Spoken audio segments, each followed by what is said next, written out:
Watching. Okay, I guess we're live. Oh, yeah. Good evening, folks, and welcome to Friday Night Tech Talk. It is March. What day is it? Help me out, George. What is it? It's the 19th. March 19th. March 19th. Right. That's what I said. And we have a whole lot of shows to go through because it's a doozy. Almost as much as a doozy as my broken pot show. Broken. I actually just came through. Ted, you break me up. I actually just came through a photography, folks, which is why I'm in my car, and I'm tablet on my lap. But so I'm actually going to drive. It's supposed to be a 30-minute drive home, but George will tide you guys with the show notes are in the description. I will below. I will try. So I guess all we can say to you is, baby, you can drive my car. Let's see who else is in the chat. You know, all I see is you, George. But apparently, you're saying that Brian was first. Brian was first. Nigel was second. Eleanor was third. That's all I've seen so far. Yeah, right. Yeah, you're right. Right now, all I can see is me in the chat. Yeah, that's all I saw was you. I have to take your word for it. All right, guys, if you're there, let us know you're there, because can't see you, but I can sure follow your typing.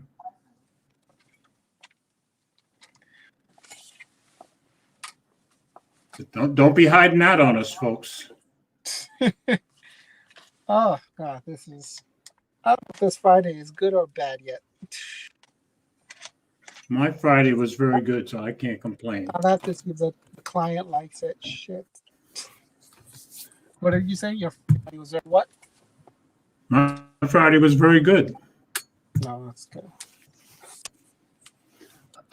So when are you going to start driving home?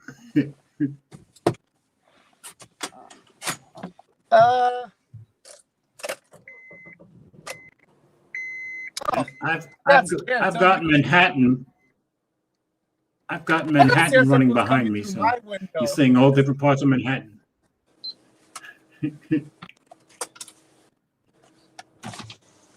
All right, folks. I leave in the capable hands of George Hayes. Old folks take over. Let me just tell them I have to get me home. I bet you wish we could switch places, huh? I drive and you host. No, I'm good. I'm good. This is good. You're adding a little excitement to the show. That's all. This is a first for us. Yeah. All right, guys, ladies and gentlemen. It's 30 minutes to get there. So time me. Let's see what I can do. All right. Don't get a ticket. How am I going to do this? Stop the camera. Now I'm just going to... Can I leave? Yeah. You can leave it on, I would think. Yeah, plus, if I disappear, that's on you. Removing myself from the... Got me, George.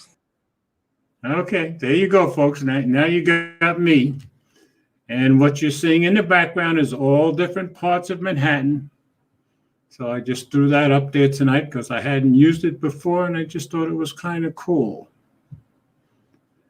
So I can't see anybody else in here right now, but if Nigel, Eleanor, Brian, if you guys are still here, welcome. Anybody else that's here, welcome. If you haven't typed in the chat, you just want to stay incognito, that's fine. And we've got a story concerning incognito later on in the show.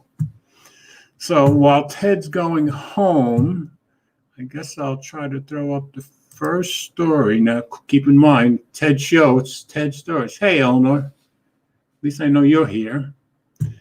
Okay, so this was the first story that Ted put up. I'm going to share it. Okay. And this one is about, oh, and I think my technical issues are much better. Ted said they were. So, oh, I can't share the screen because Ted's in control. I forgot about that. I guess I'll forget that part. So anyway, the first story was about the Freedom Phone, and all they have up on their webpage is a splash page saying the Freedom Phone opening soon. And underneath that, it just says website will be offline and no sales will be taken until our launch day. So what this whole thing is about is the Freedom Phone. I believe it's a Canadian company, and they're trying to build up some hype. Hey, Mike, glad to see you here. You just, boy, what time is it? Oh, I guess it's after midnight by you in the UK.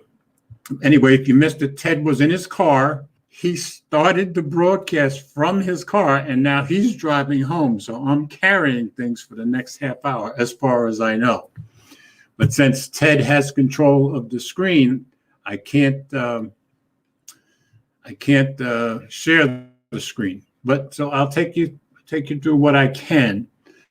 So for any of you guys that haven't heard of the Freedom Phone, I gathered the basic idea from this Canadian company is they're going to be offering the Freedom Phone soon in the United States, and they haven't given a specific date yet.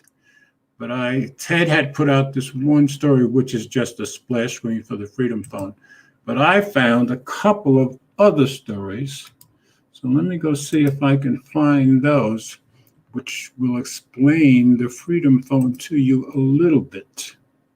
So, and what you're seeing in the background is different parts of Manhattan, which is where I used to work for years. Okay, let me go find this Freedom Phone stories. I think I have two of them. And I think my technical issues are a little bit better this week, at least according to Ted. So hopefully that's figured out. All right, so I'm going to open this first story. You guys won't see it yet, but I can at least read you some of it and let you know what it's about. So this phone was on pocketables.com, and it says Freedom Phone launching. The question is, who's going to buy? This was originally embargoed, not something we would cover other than the embargo project was set to publish on the embargo date, but I went ahead and published it. So other than the date, which I'm not telling, it's all out there. The Freedom Phone is a phone, well, he crossed out a phone that releases today. So they decided not to release it that day, which was the 16th. So 3 days ago. It runs a modified Android AOSP, it appears, and its main claim to existence is that it allows you to access a completely unregulated Android app store and comes preloaded with Parler on it. Basically, it's the current political edition of the Facebook phone. Beyond that, there are no details in the release other than that the phone is helping to make America great by allowing silenced conservative voices to easily communicate. Okay. This is because of an app store that allows you to download and update Parler, Gab, etc., without Google or Apple enforcing terms and conditions, presumably checking for malware and viruses, we hope. This arrived as an unsolicited embargoed press release. And if you know the March project, it's that I'm taking all embargoes, even this one. So here's a press release that I guess the Freedom Phone sent to them. The Freedom Phone, preloaded with Parler, is the first mobile phone based on free speech with its own app store. Eric Finman, youngest Bitcoin millionaire, is excited to announce the launch of the Freedom Phone on date removed, the first mass marketable mobile phone based on free speech. Eric Finman has been working tirelessly over the last year to develop a mobile device that's based on free speech. The Freedom Phone Company is a totally independent organization headquartered in the United States of America, didn't know that, specifically launched to create a future where free communication is not banned by big tech.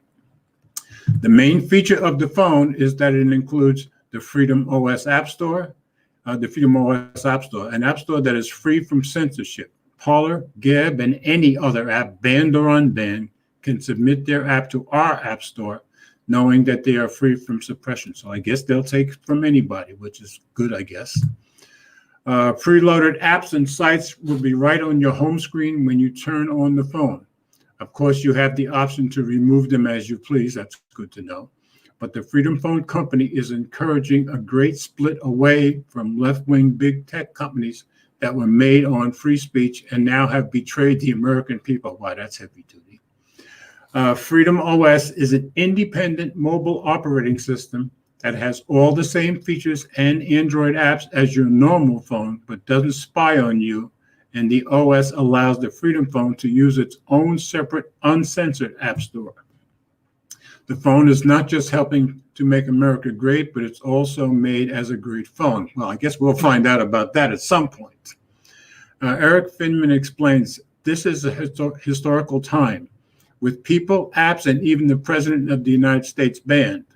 Conservatives must create their own means of communication where we can't be silenced anymore. So I guess this guy is a definite conservative.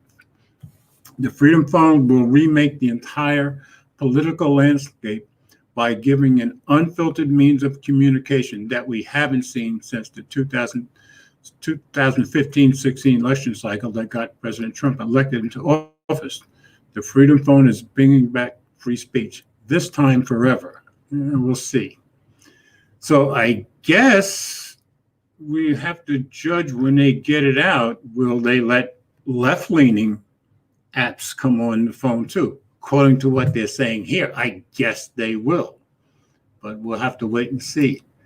Now, as an aside, I should let you folks know that the Samsung Galaxy A52 and A72 came out the other day, and I was going to grab it as fast as I can get it because I never got any of the A-series phones last year.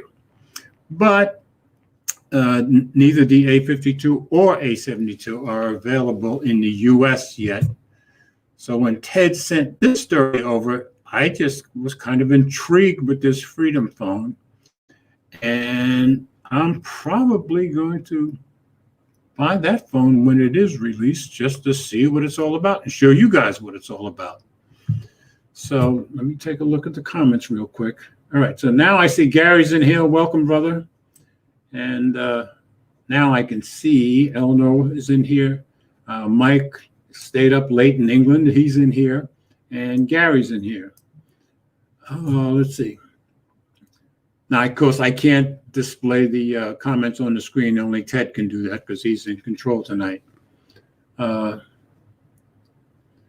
Soon as them wall climber buy that phone, the FBI will be picking them up. That's what Gary said. That is typical Gary. Nigel is asking, Nigel's asking Mike where he's based in the UK. He said he's living in Sheffield. I believe, Mike, you're in London, aren't you? I thought. Oh, no, he's in Manchester. Okay, cool. And he moved there last year. All right, so I'm going to give you one more story about this Freedom Phone. And this one has a price associated with it. This was on screenrant.com. A Freedom Phone with Parler and uncensored App Store costs $450. Okay, somewhat affordable. I hope it's worth $450. While Parler remains unavailable to download from the App Store and Google Play, the $450 Freedom Phone comes with the app pre-installed. Parler users can now order a Freedom Phone to access the app on a smartphone. Over the past few months, Parler has faced multiple hurdles in providing users with access to the social networking platform. The new phone with its uncensored app store may prove to be one way around the problem, although it might also come with its own app support and update problems. I would guess so, since it's a brand new app store and it's their own supposed OS based on Android. Following the January 6th U.S. Capitol riots, Parler found itself offline. After Amazon Web Services removed web hosting support for the Parler website, Apple and Google removed App Store support for the Parler iOS and Android apps. Since service has found a replacement hosting provider, but the apps have remained officially unavailable. While there is a workaround for the Android app, the iPhone app is likely to remain inaccessible through the iOS App Store. In a bid to fix the issue, a Freedom Phone has now become available to order online. I haven't seen that yet. The website confirms the purpose of the phone as a free speech and privacy-focused device that won't put your voice on silent. The Freedom Phone costs $449.99. I hope the price is accurate at least, because nobody seems to know it. $449.99 to buy, and not only comes preloaded with Parler, but also a Freedom OS App Store where other apps will be available to download. According to the app's webpage, in addition to Parler, Freedom Phone users will have access to Rumble, DuckDuckGo, Newsmax, and One American News Network. Never heard of One American News Network, among other popular banned and unbanned apps. I wonder how popular they are. I know DuckDuckGo. I think I tried it once. I never actually have tried Parler. What to expect with a Freedom Phone? The Freedom Phone doesn't just stop at the App Store, as the device also comes running on Freedom OS, the first mass marketable mobile phone operating system based on free speech, according to the website. While the website points to the device as being removed from Android, that's not quite the case. Whether or not it comes with the usual Google suite of apps, the operating system is almost certainly a version of Android. The only other confirmed features and specs at the moment are a 6-inch display, large storage, whatever that means. It's pretty large storage. Dual SIM, that's good, and micro SD card support, which we don't know what size that is, as well as a quote-unquote great camera. Yeah, we'll be testing that out.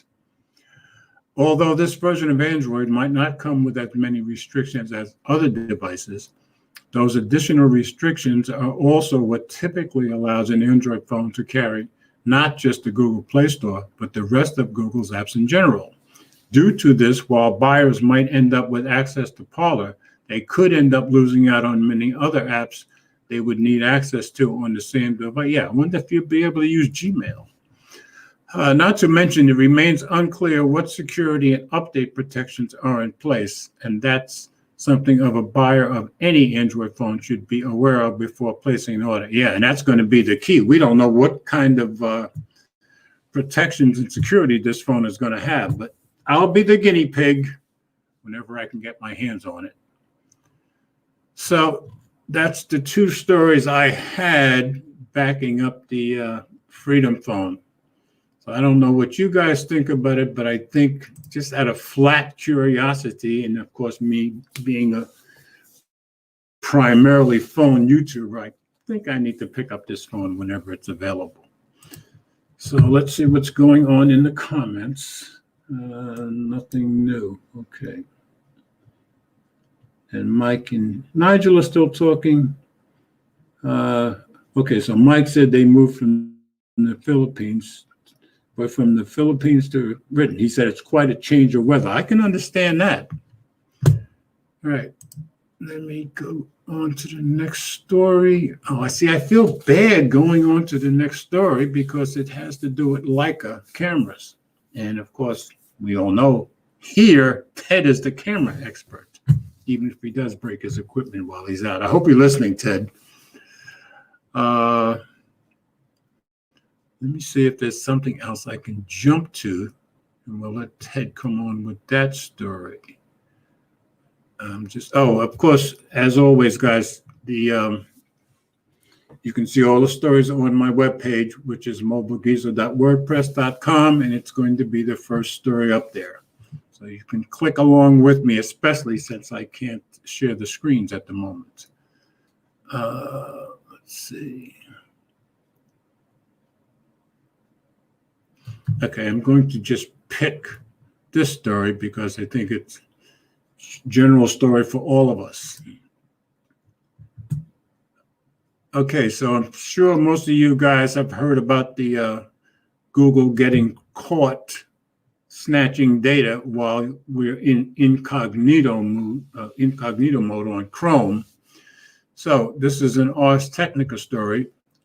Judge rules $5 billion Google Chrome incognito mode lawsuit can go forward.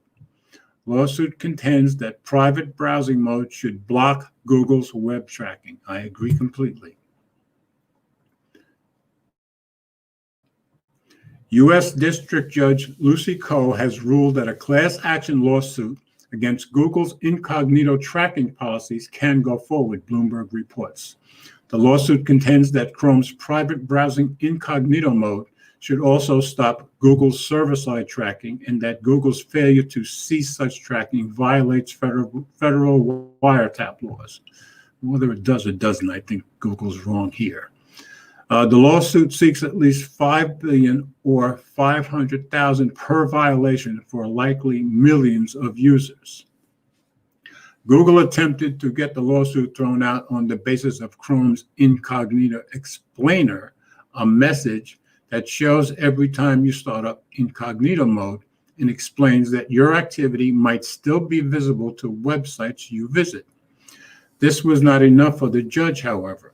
The court concludes that Google did not notify users that Google engages in the alleged data collection while the user is in private browsing mode, Judge Koh wrote. I agree with her 100%. I mean, if you're going to give me incognito mode, don't be taking my data while I'm in there. That makes no sense to me. Here's the crux of the lawsuit. Google promises consumers that they can browse the web privately and stay in control of what information users can share with Google. To prevent information from being shared with Google, Google recommends that its consumers need only launch a browser such as Google Chrome, Safari, Microsoft Edge, or Firefox in private browsing mode. Both statements are untrue. When users undertake either or both of the aforementioned steps, Google continues to track, collect, and identify their browsing data in real time, in contravention of federal and state laws on wiretapping and in violation of consumers' rights to privacy. I find it interesting that they went after them on wiretapping, but either way, I think Google's dead wrong here. We strongly this is Google's statement. We strongly dispute these claims, and we will defend ourselves vigorously against them. What did they just plug and play every time somebody sues them? It's the same words all the time.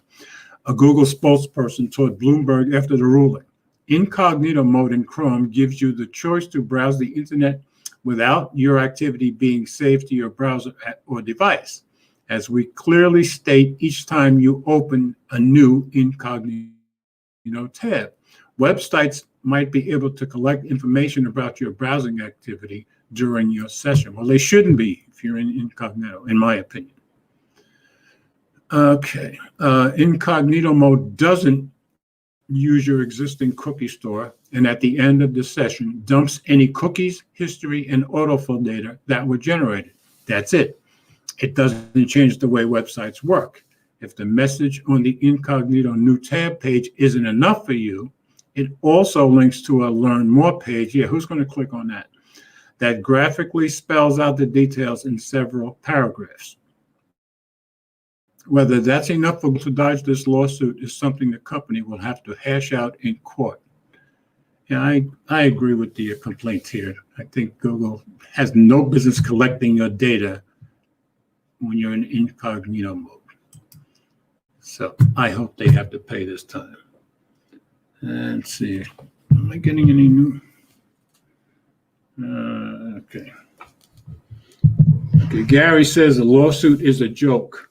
Incognito mode tells you that you may still be followed by websites you visit, your employer or school and internet provider. Okay, so Gary and you are on opposite sides of that. I don't dispute what they're telling you on the page. I just think the fact that they're giving you incognito mode should automatically dissuade them from allowing any of your data to be captured. Just my opinion. I've been wrong before. I know it's hard to believe. But, let's see. Okay, Nigel's asking Gary if he's on any other social platforms. Gary said just Facebook and Telegram. Gary said, this is typical Gary. Gary says people only use incognito mode to watch porn. Stop watching porn. Now, of course, that does beg the question, Gary, why are you the one that knows that? Just had to get that shot in. Yo, Will is in here. It's a shock. Will, I wish you'd come on in here because Ted is driving home and I'm trying to carry the show. It's great to see you, Will. Everybody say hello to Will. It's the first time we've seen Will in, I don't know, a month and a half or so. One of the originators of the show. Hopefully when he gets his schooling out of the way, he'll be back. Gary said, I watched a little porn in my day, LOL. Hey, at least you fess up. I like that. I wish Ted was here to know you were in here, Will. All right, so I'm jumping around with the stories, Will, because this is Ted's broadcast. So, of course, I cannot share anything on the screen until Ted gets home. And he's got some, at least one camera story in here. And he being the camera expert between the two of us, I'm trying to let him get on for those stories. So I just read the lawsuit story about the incognito mode with Google. And let's see. All right, I'll go to one more story. Okay. Will says, waiting for that OnePlus fitness tracker. No, I am not waiting for that OnePlus fitness tracker. What I do now, Will, is I wear my Apple Watch one day and my Samsung Galaxy Watch one day, and I just alternate them every other day. And I have not found any watch that comes close to comparing to either one of those two. So the one thing for me, you know, with my bicycle riding 3 times a week, is when I'm riding with the Apple Watch, it tells me every mile that I've gone and everything, but the Samsung Watch announces every single mile I've gone and my heartbeat and how long I've been riding, which I like very, very much. All right, everybody, of course, is saying hello to Will. Surprised Eleanor wasn't the first one to say, because I think she keeps more in touch with Will than anybody else here. So anyway, it's great to have you in here, Will. If Ted gets back, I don't know if he sent you the link, but I'm going to ask him to send it to you because, oh, you know what? I guess I could send it to you since I'm having so much less technical issues this week. You guys let me know if you see anything like the problems I was having last week and the week before, but I think we're pretty okay with that. Let me go see if I can forward this link to Will, and maybe we can get Will in here. Let's see.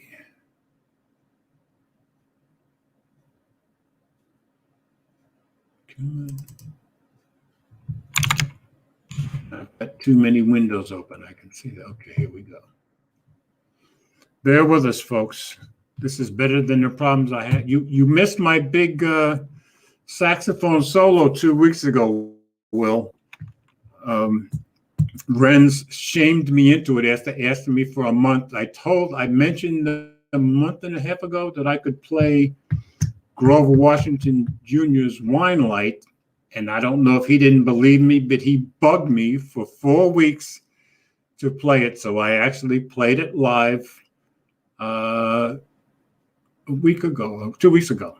And at least now he knows when I say I can play something on sax, I can play it.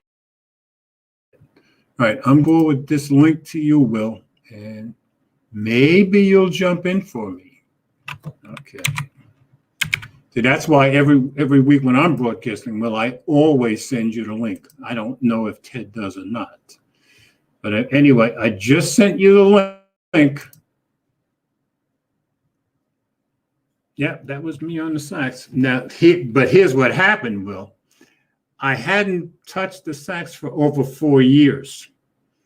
And even though I've been playing since I was 9 years old, I was able to play the tune. And normally I would practice about 2 weeks for something like that. I practiced 2 days, less than 2 days.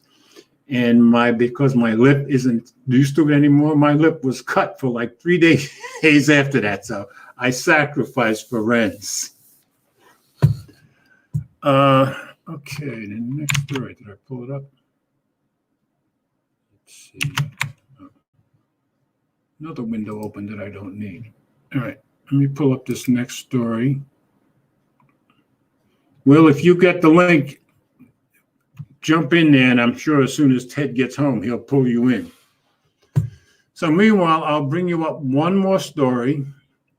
This is another Google story, and this one is on Bloomberg. And as you know, folks, just go to my website, and you can follow the notes as I do. If you go to the notes, this is the last story on the page.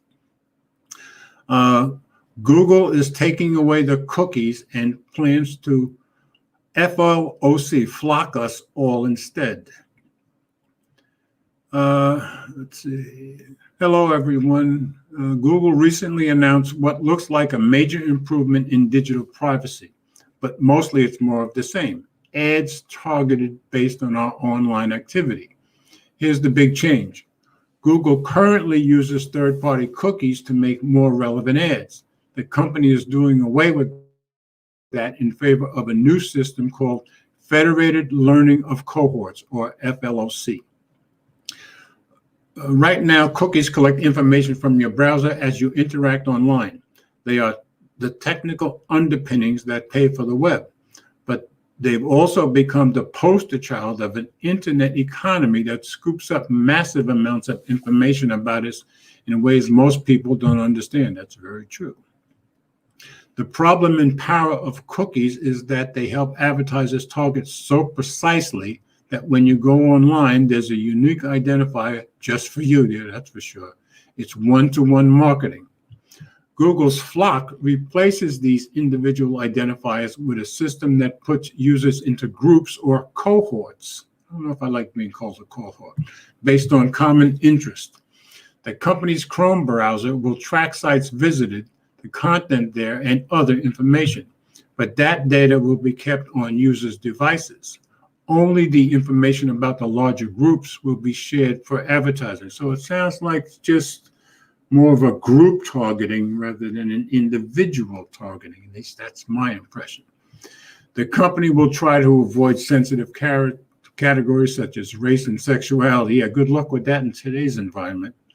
If a flock starts to mirror one of these categories, the system is designed to spot this and reconfigure it. Users can also opt out. That's good.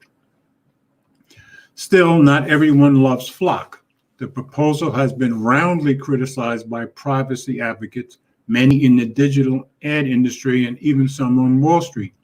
These people don't agree on much, so it pays to listen when they do. Neil Campling, an analyst at Mirabad Securities, said the new system gets rid of cookies, something users hate and Google doesn't need, but replaces them with what could be described as a behavioral credit score. Ooh. The civil liberty nonprofit for the Electronic Frontier Foundation thinks the system could exacerbate existing problems with behavioral ads, including discrimination and predatory targeting. It does kind of like they're opening a Pandora's box here. Flock will never be able to prevent all misuse, Google said. There will be categories that are sensitive in context that weren't predicted, and companies that use the technology will need to ensure that people are treated fairly. What irks the ad industry is that Google will continue to use powerful information about individuals to run ads on its own services. So when you log into Google Search or YouTube, the company will know who you are and can link your online behavior to your identity, just like they can do now, I would think. One troubling example is customer match, according to Bennett Cyphers, an EFS staff technologist. Advertisers upload customer contact details to Google, and the company anonymously matches that with anyone on the list who is also a Google user. That's most of the world, isn't it? These people can then be precisely targeted with ads. Tom Kershaw, Chief Technology Officer of ad tech company Magnite Incorporated, said this is exactly the kind of behavior that got Google into so much trouble already. I was thinking the same thing. They are telling everyone else not to do something that they are doing. Good points. Google argues that FLoC is the way to keep the web free for everyone. And indeed, ad innovation was critical when the company was a startup, cleverly distributing online information, mostly for free and not making much money. Now, though, Google earns about $40 billion a year. Meanwhile, Google has increasingly packed the top of its search results with ads, forcing businesses to pay more to access consumers. Antitrust regulators have noticed. Love or hate FLoC, it's not a profound change to the way the internet works. The system still runs on targeted ads, which may actually be bad for the web because they concentrate the money and power with a small number of companies. The more data these organizations collect, the more profitable their ads are and the more unassailable their positions become. That's probably true. But is this business model necessary for keeping the web up and running? Cyphers frames the issue with a simple question. If all targeted ads disappeared tomorrow, would all your favorite sites perish? Interesting question. I have a lot of favorite websites before I had a lot of favorite websites before targeted ads took over. But the web is a lot bigger than it was back then, he said. I don't know what the answer is, but FLoC isn't it. That's Alistair Barr. I think that's the guy who wrote this article. If you read one thing, a cyber attack on Microsoft's email software is become. Okay, we're on to a different article already. So I don't know what you guys think of FLoC, but it sounds like, even though they're calling it some kind of group targeting, it sounds like Google's going to somehow target you even more precisely. That's my guess. So I just thought that was an interesting story to bring to the fore, and especially to bring to you guys. So, okay, it's a half an hour. I'm hoping Ted is home by now.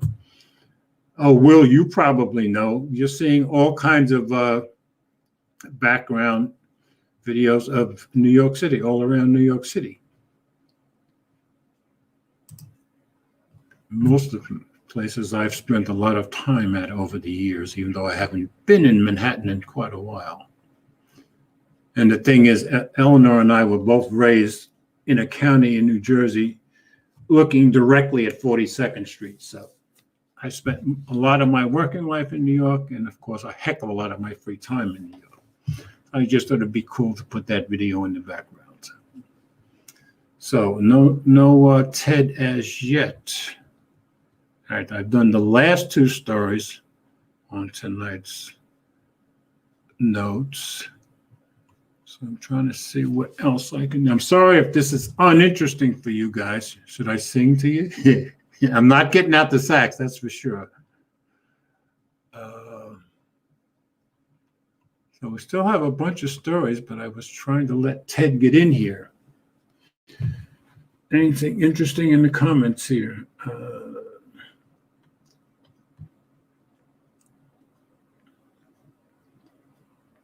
Yeah, see, everybody's excited that Will's here. Mike said it's been a while, man. Hope you're all right. Will says I'm good. And Gary's asking me, am I getting the dumb +9? I'm thinking probably not, Gary. I was going to get the Galaxy A72 as soon as it was available here, but I probably will get that Freedom phone as soon as it comes out, because this sounds so different, and I've never used Parler or looked at Parler, and I'd be real interested. Oh, Renz is in here. Renz, you forgot. No more daylight savings. Sorry. Okay, Renz. Well, you've missed a little bit of excitement. Ted is running the show tonight, but when he started the show, he was in his car in Dallas, a half an hour from his house. So he started the show and then threw me to the wolves. Okay. So because of it, I can't share the screen because Ted's in charge of the stream. And I'm trying to avoid, keep in mind, Ted would have picked all these stories for tonight. And so I did our last two stories, hoping that Ted would get in here. And get this, Renz, Will is in here too. So I just sent him the link, and I'm hoping that when Ted gets home, he drags Will in here with us, because then we know we can have some pretty good arguments. There, Ren says, that's okay, George. Will, Sachs actually quoted me. Well, Ted is here. Hey, Ted, yeah, I sent Will the link. But I got off like 15 All right, so Ted is here. And Renz, just before you got here, I said, should I sing to you? I am not playing sax. So that's already been settled. Okay. So, Will, please come on in here with us. Yeah, I got in just in the nick of time. Hey, Renz and Bri. I think I saw Bri. How are you doing, Bri? So, Renz is I making got in fun here of me. 37 minutes. 37. No, at least we know you weren't speeding. At least I think we know you weren't speeding. No. All right, keep your mouth shut. I don't need to know.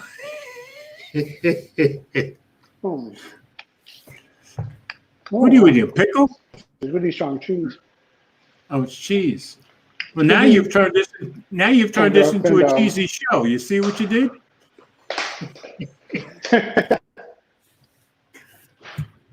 I'm cheesy one way, you're cheesy in another way. Oh, thank you very much. Well, that's supportive. No respect for his elders. You see this? Oh, Ren said he's not making fun of me. He said he just loves musicians with good taste. Thank you, Ren. That's very nice of you. All right, so Ted, I did the Freedom Phone stories, and I don't know if you heard me, but as soon as the A72 came out, I wanted to buy it. Well, it's not released in the United States yet, but as soon as you put this story up, I said, if this phone comes out right away, I'm going to grab this phone because it just sounds way too interesting.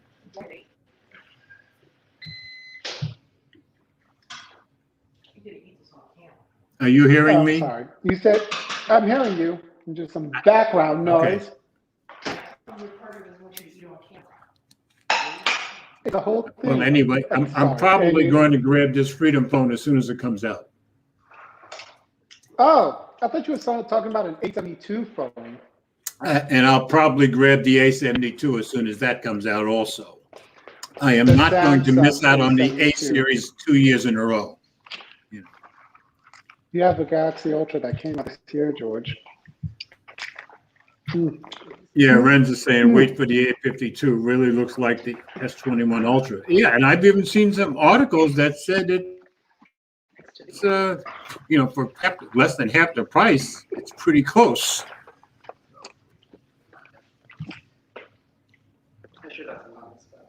Hey, folks, at least he's not smearing black stuff on his face.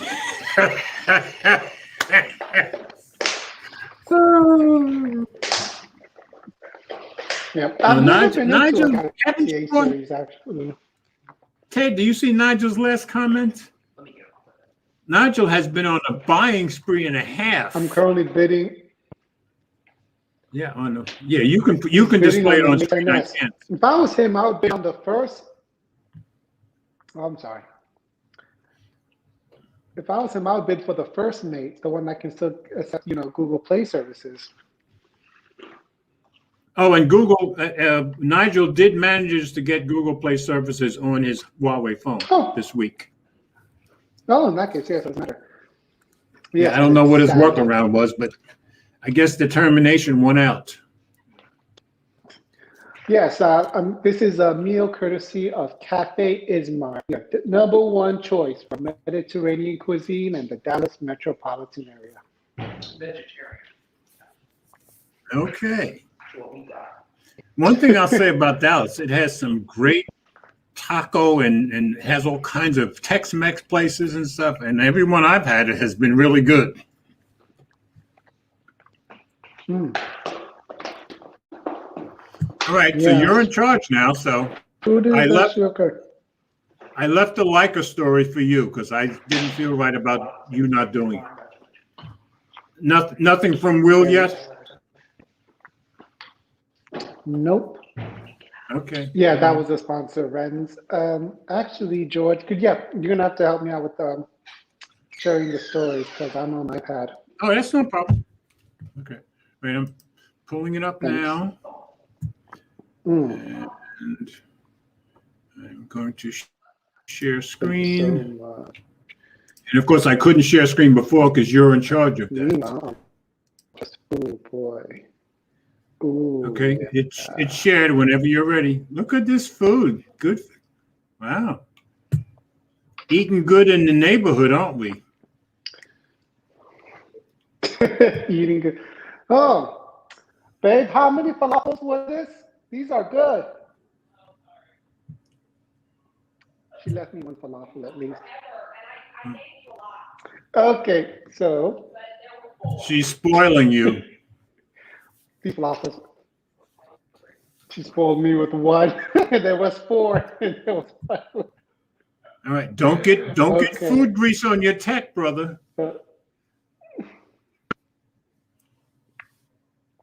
right, whenever you're ready. Oh, pulling up the stove. And Nigel said he's currently using Oh, right. So, GMS on his Huawei Mate 40 Pro. And he says no problem so far. no, wow. There you go. Okay.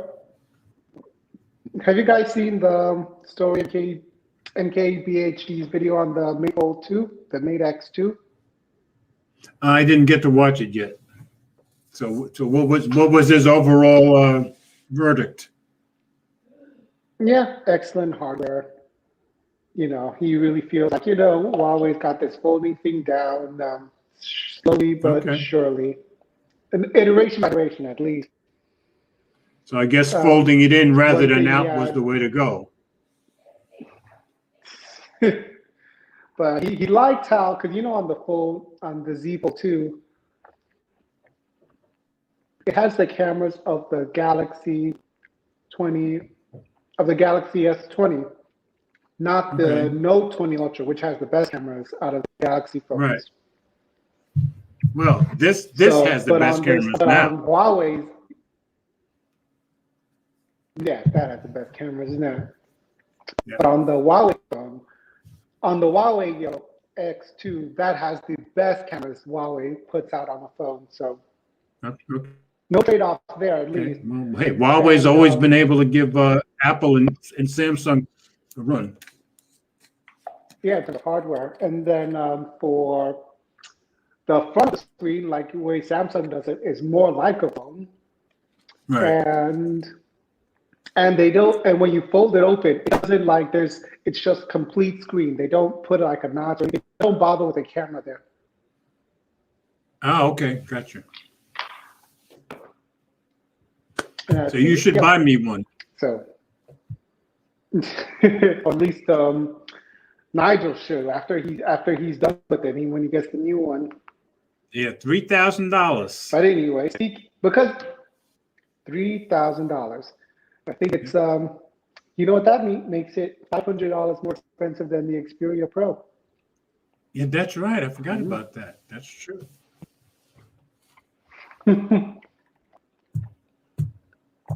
When he's finished eating, folks, he can do some reading.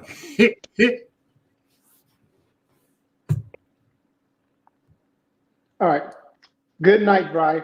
Thanks for tuning in. Much appreciated. Thanks, Mike. Thanks for staying up so late for us, brother. So, now, what you know about Leica, George? I know just about nothing about Leica. He knows nothing about Leica. What is this? I mean, maybe I'll like a Leica. I don't know. Ooh. Well, maybe you'll like a Leica after you're done with this story.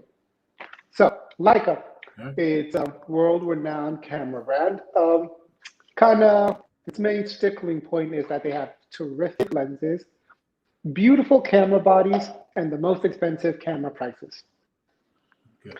But on April Fools, one of those things are set to change. From a story from, come on, the Red Red Dot Dot Forum. Forum, which is a site dedicated to Leica news. Leica prices will actually increase on April 1st, which means they'll go from expensive to even more expensive. Yep. So Leica has announced an upcoming price increase going into effect on April Fool's Day, but it's not going to be an April Fool's. While impacting nearly every current product, the increases are uniform across the board. The amount will vary on a per product basis, averaging about 2.5% for most items. This translates to a $100 to $200 price bump on the majority of M, SL, and TL lenses.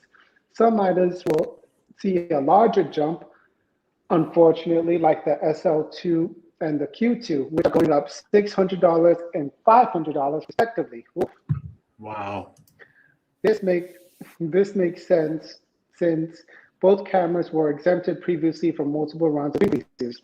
Recently introduced products like the Q2 Daniel Craig. Ooh, I didn't know there was a Daniel Craig version. Oh, sorry guys, my screen turned off. Caffeine turned off.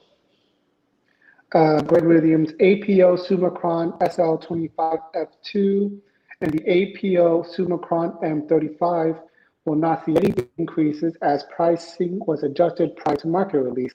Like many premium manufacturers, Leica has a history of small incremental price adjustment to keep pace with inflation, currency fluctuation, and the ever-rising cost of produced, handcrafted, that's key, that's what makes them so lovable, high-precision cameras and lenses. Looking at their public statement, you can see that a 10% weakening of the US dollar is partially to blame, although it's worth knowing that Leica is adjusting prices globally, not just the US market.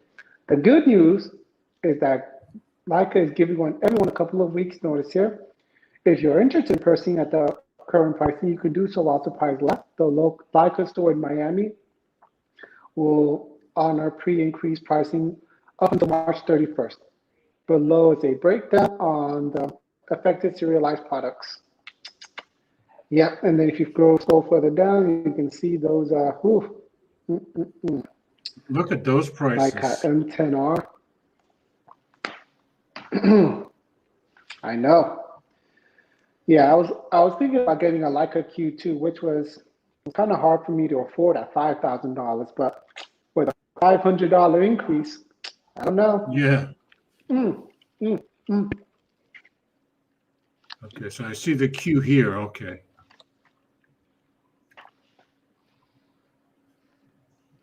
Just tell me where you want me to scroll. People can. Wow. We're done with the story. Okay. So do you own a Leica camera at all yet, or you haven't gotten one yet? Haven't gotten one yet. Okay. Are they all handmade? Yep. Okay. It makes sense why they're so expensive. The lenses are handmade. I think some parts are machine tooled for the camera bodies, but they're finished off by hand. Okay. I remember there was a special Hermes collection, Leica camera. That one was hand done. I think the going price for that was like $50,000 for that entire bundle. So generally, what's the cheapest Leica camera you can get? A used one that takes film from back in the day. Wow. A really old one that can take film. That you might get that for like $500,000. Okay. But yeah, you got to go way back and get used. The lenses really hold their value really well. You got to go way back. Otherwise, the cheapest one is the Q2 at $5,000. And people consider that Wow. like a bargain because the lens, it's a camera that comes with a lens on it. It's a fixed lens camera. And the lens, that lens sells for $5,000 by itself. But in this Wow. particular case, I guess you consider you get a camera attached to it as well. Yeah. Wow. I'm glad I use phone cameras.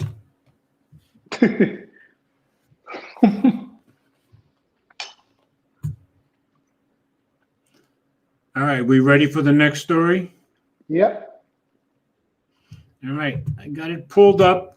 I'm sharing it now. Of course, you have to release it. Okay, I've got it shared. At the stream, boom, there you go. Okay, and this one was on Android Police. The Chrome OS camera app is getting an expert mode. This sounds pretty cool. With face tracking, bitrate options, and more by Kent Duke. I like that name, Kent Duke. It sounds high class. The camera app on Chrome OS has remained largely unchanged since Google first brought Chromebooks to the market in 2011. Although handy in a pinch, its stagnant development is obvious by the lack of useful features. It received video recording only 3 years ago, wow, and recently got a native QR code scanner. While it has improved over the years, its implementation feels too basic to be especially practical. That may soon change as Google is working to deliver advanced controls to the camera app on Chrome OS. Cool. Robbie Payne from Chrome Unboxed recently unearthed expert mode on the Chromium Garrett. I guess it's Garrett. It looks to add deeper manual control and other quality of life improvements. While there isn't a Chrome flag yet, we activated it in the latest Canary channel with some effort. Once enabled, a metadata overlay and expert mode and a new expert mode menu will show up in the Chrome OS camera app. Here's an in-depth look at the photography improvements coming to Chromebooks soon. Pan, tilt, and zoom. Several web cameras are capable of pan, tilt, and zoom, PTZ, useful for video meetings and room scans. Google brought native support for PTZ to Chrome 87, so the camera can point at participants in a call. While a lot less practical outside of a conference call, PTZ could offer creativity options in the camera app. Keep in mind, a Chromebook's internal camera can't use PTZ because of space limitations. Toggling the show pan, tilt, zoom checkbox on my Pixel Slate has no effect, but we can expose its UI with some tinkering. Inside one of the JavaScript files in the camera app's code are a few lines to hide PTZ with unsupported hardware. Oh, I used to do some JavaScript. While we can write a few lines of CSS code to revert it, which will show 3 sliders to control your camera's movements. Face detection. Face detection is a key element in digital photography that helps keep people in focus. With expert mode, the Chrome OS camera detects and counts the number of faces shown in its viewfinder. My Chromebook recognizes the unsplash portrait and my face in a near instant. That's good. Using its camera, the app locks an orange autofocus square onto us while adding 2 faces in the stat area. As it is, the app only counts faces in the viewfinder, but it may help the camera adjust its focus. Ideally, it could also open the door to a slew of wacky face filters in the app, I'm sure. Custom video parameters. It's no secret that recording videos takes a painful amount of space in your device's storage. To help reduce video size, Google is testing H.264 video profiles and bitrate options in the camera app. That's good. You can't adjust the encoding level on limited hardware, though. You have 3 H.264 video profiles to choose from in the metadata preview: baseline, main, and high. Videos encoded with baseline use a low compression ratio that are playable on weak hardware and phones. Main is the superset of baseline, offering better frame prediction algorithms and compression. High offers the most video compression at the cost of lower device compatibility. You can also adjust the video's bit rate to reduce film size, but it'll lower the video quality. Yeah, that's not good. Expert mode may not be the most groundbreaking feature, but it could add some notable improvements for those who like to play around in the camera app. Sounds to me like you're going to have to play around in the camera app. It still has some way to go, but it shows Google is finally working to build out more functionality in the camera app. We'll keep an eye out for changes in its development, and we'll update you when we hear more.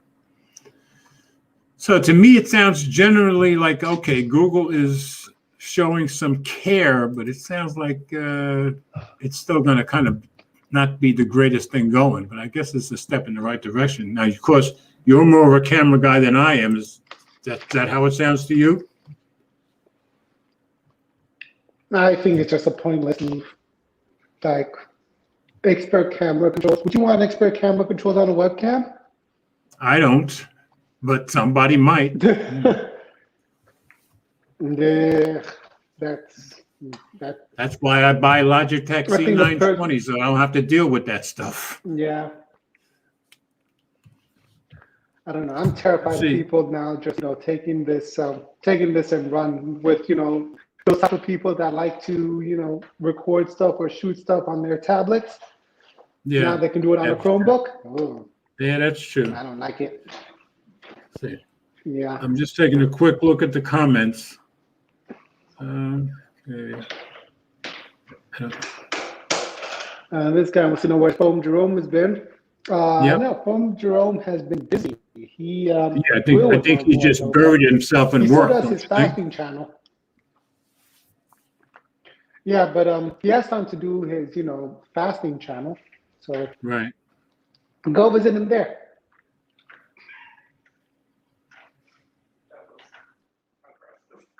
Rand is like, I use my cousin's IG account because I don't have one. Okay. Smart. Apparently, what happened today? Apparently, what happened? Instagram, WhatsApp, and Facebook all went down. Oh, really? That must have been while I was working. Okay. How long? I have no clue. I was untouched. I didn't even hear about it. Okay. I didn't even hear about it. I heard about it on Twitter. Okay. All right, I'm going for the next story. And this is on you. I'm sharing it now. Okay, got the share done, so it's up to you. I found this story interesting.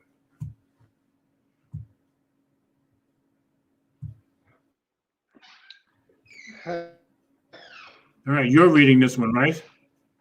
Okay, let me just. Yep, I am. This happened about 2 weeks ago.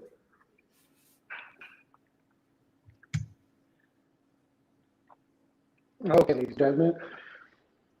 I actually heard this story direct from the aggrieved party, Peak Design. But, Oh, really? in order to share it here, let's use Annie Palmer's from CNBC. Okay. Amazon accused of copying camera gears maker's top-selling item. All right, well, scroll up a bit, George. Scroll up a bit. I have some bones to pick with this. Okay. It's funny. Oh, no, back to the headline. To what? Back to the headline. Up. Oh, all the way. Okay. Yeah. I was just curious. They obviously put Amazon's name, but they didn't put Peak Designs, the company's name, in the headline. But I guess they thought they need to, put what they do, copying camera gear makers, top-selling item. Yeah, but anyway, you can see it in the highlight just below. Okay. So camera and travel gear maker Peak Design called out Amazon for copying its top-selling everyday sling bag in an ad release this week.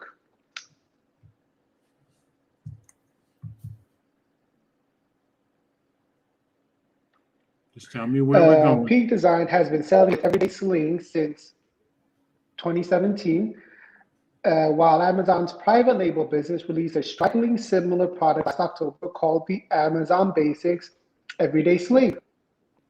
It comes as lawmakers continue to scrutinize Amazon's treatment of third-party sellers on its fast-growing marketplace.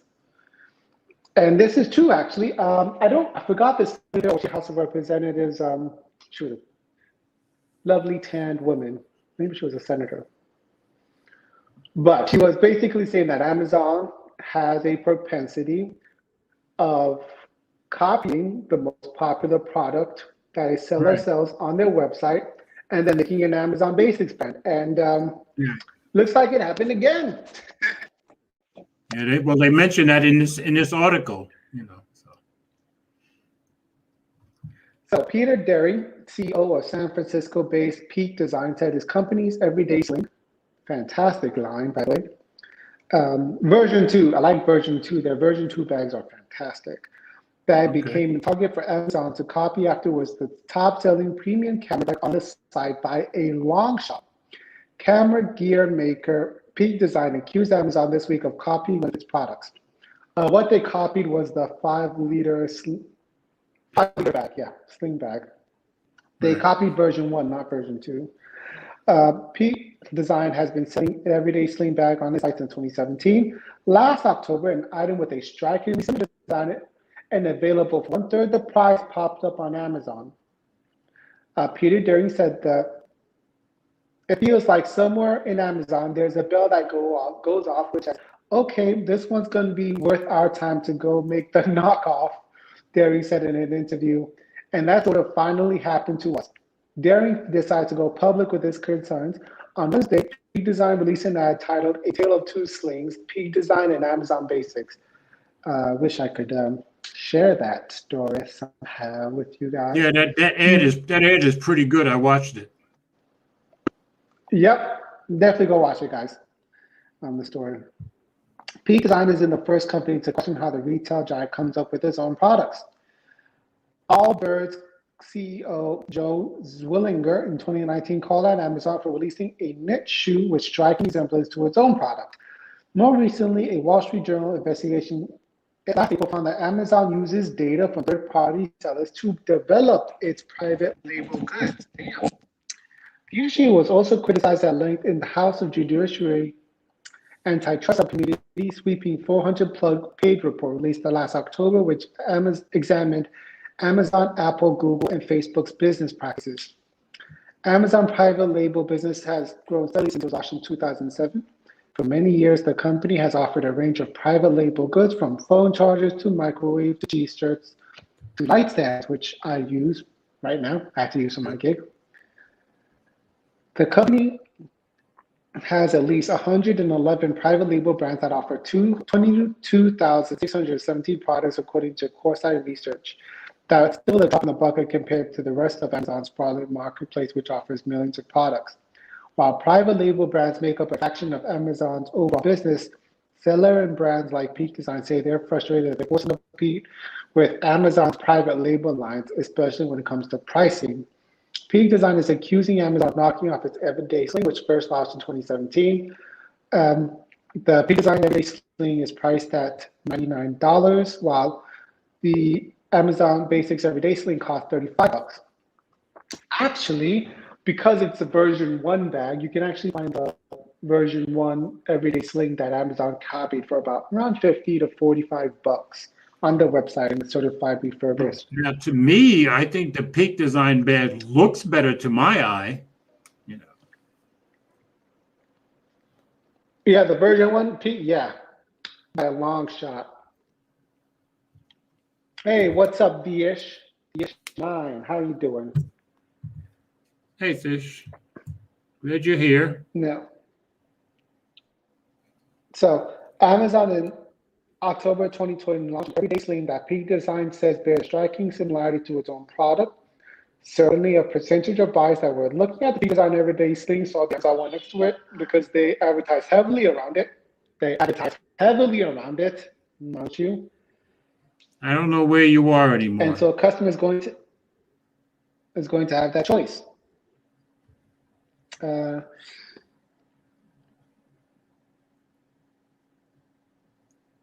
let's see. You lost? What happened? Would you? Yes, I am.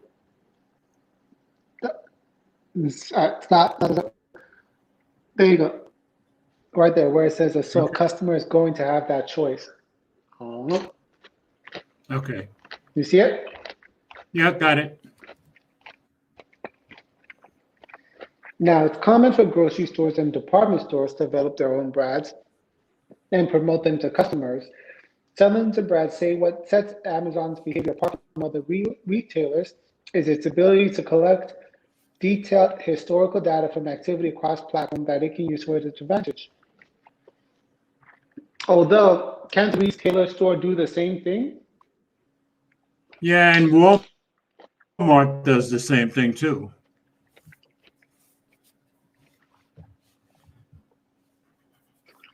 Amazon's ability to collect details from activity across the platform. Yeah. Amazon has the ability to see everything about them. Oh, okay. This is different. Amazon has the ability to see everything about the. Yeah, this is their big advantage, I think, right here. Yeah. It has the ability to see everything about the demographic of the customer that likes the particular bag, which customers have purchased, how many customers have searched and have not purchased, who clicked on a similar product so that they can search the product next to it. So the amount of data that Amazon collects doesn't make things fair. That is definitely an unfair advantage, I think. Boyce was interviewed by lawmakers during the House of Antitrust Subcommittee investigation. He has repeatedly raised concerns about Amazon's private label business after the research giant launched a private label Bocce Ball or Bocce Ball. Bocce Ball. Bocce Ball. Yeah. I was raised with Italians, trust me. Bocce Ball. Down to the unique color scheme designed by Boyce's brand.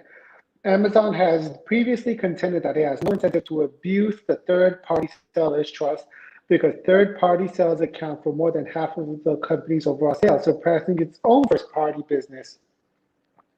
And yet, this happened. The company also says while it uses aggregated data from merchants, it has policy in place that prohibit individual seller data from being used to inform the private label strategy. However, the House to that I say, yeah, right. And the Journal investigation. Yeah, I don't know. Somehow I don't believe him. The House Antitrust Committee and the Journal investigation pointed to loopholes in those policies, which may mean the aggregate sales data is effectively individual seller data when one seller is dominant.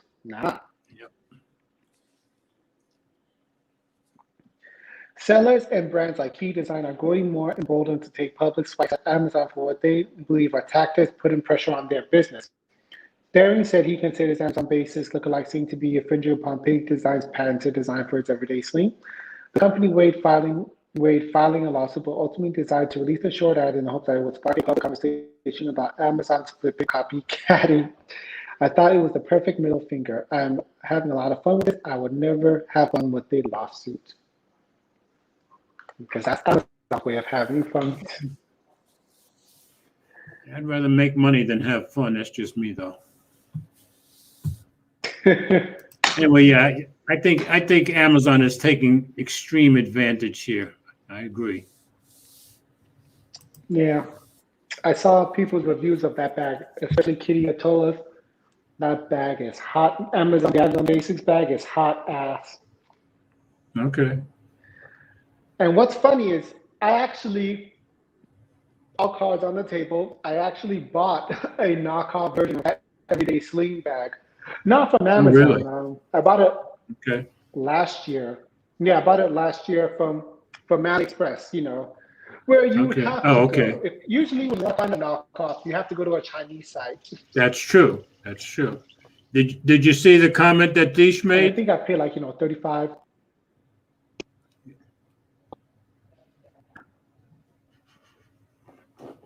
Let's see. How is your, what do you say? My friend just bought the Air Sling Bag pouch. Okay, we're talking about camera bags, the ish 9. But the Air Sling Bags are very good. They're not camera bags though.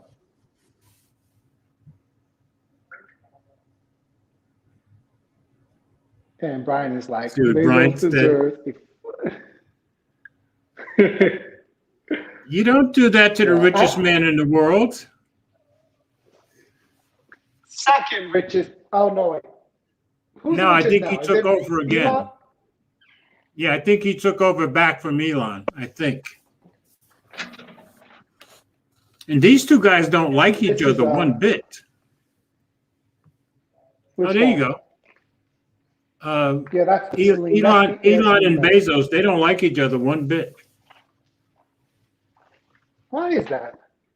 Oh, let me guess why. Because they Elon, keep, yeah, because Elon takes swipes at him on Twitter, and then it starts going back and forth. And Bezos wants to get into the space race too. So I think we're going to end up having a race for Mars. Space thing. Yeah.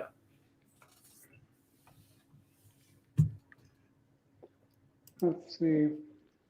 What was I saying about the bag? Oh yeah. So back to the Chinese knockoff I bought last year, which I sold yesterday. I was able to sell yesterday for $15. Yeah. So I got like a little bit less than half the buying price.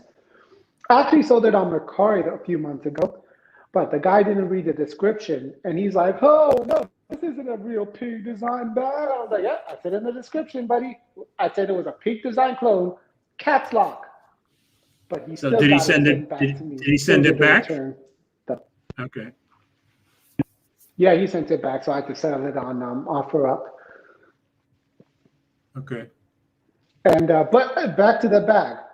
That Chinese knockoff bag was better quality than what Amazon is selling. Really? In terms of looks and especially in terms of the dividers. Okay. And that surprises me. That surprises me.